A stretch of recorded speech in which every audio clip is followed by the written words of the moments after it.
I think the qualities that stand out for me about Max are that, first of all, she just models hospitality. She, even after being involved with Anna Marie's for 20 years, when I come, she'll meet me at the door, we'll have a conversation. I know she's listening, she listens intently. One of her key qualities is honesty. That exudes from her. Trust, integrity. She is someone that when you first meet her, you know she's sincere. You know she's going to speak what she believes. Her sense of what the common good is all about. She knows that on the one hand, it's taking care of this incident and this person, but it's also about systems change. I remember as a child, a neighbor woman coming over to my mother, and I remember she was pretty badly beaten up. And I was just a child, and I wasn't understanding all of what was happening other than I knew her husband was doing something to her. And I remember how sad I felt, and how I remember my mother hiding her in our house. Something that was always imprinted in my mind as a little child that, wow, that's too bad that people have to go through that. But then I never thought about it much and went on with my life, went on to school, and did a variety of different things until the opportunity arose, and then I thought, that's something I would really be interested in.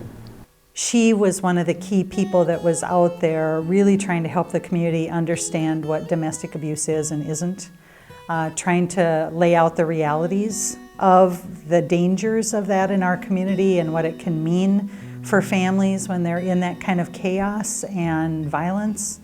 I just remember her being a spokesperson and convening with a whole group of other people to try and help the community better understand that. She's provided the support all the way along to make that happen. So that's really huge. To do that, she has had to help the community become aware of what violence in the home is all about, that it is, not limited to any economic bracket or any race, or it is pervasive, that as a community we need to deal with it. So she's been a systems changer. The first house was very small. It had 2 bedrooms. It could house maybe about 5-6 people. We didn't really care. What we needed to do is get established. That was what we cared about the most. One of the boldest moves Max made was probably at the very beginning, when she opened up her own home as a safe home, and she asked other people to do the same. There were about 15 to 20 families in the community who took families into their homes, and then we worked with them. That's how it all started. There aren't many people that would do that because it's really risky, and because it is putting that stake in the ground, and she did that. And when you do that, that inspires other people to do that. First big accomplishment was getting a shelter open, because there was such mixed. If you go back and read the newspapers at that time, there was meetings behind closed doors about why this shouldn't happen and all of that. But getting it open, even it was a small place, it was a beginning.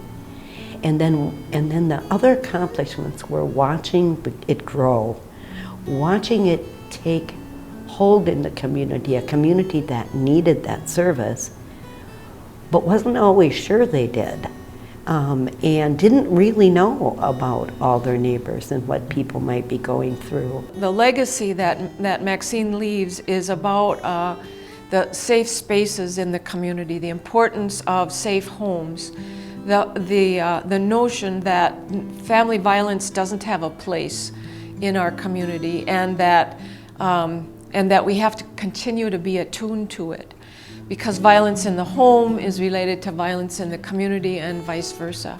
This award means to me that the community recognizes the work that the shelter has done over the years, but it also recognizes, for me, all of the partners who helped this become a successful project in our community.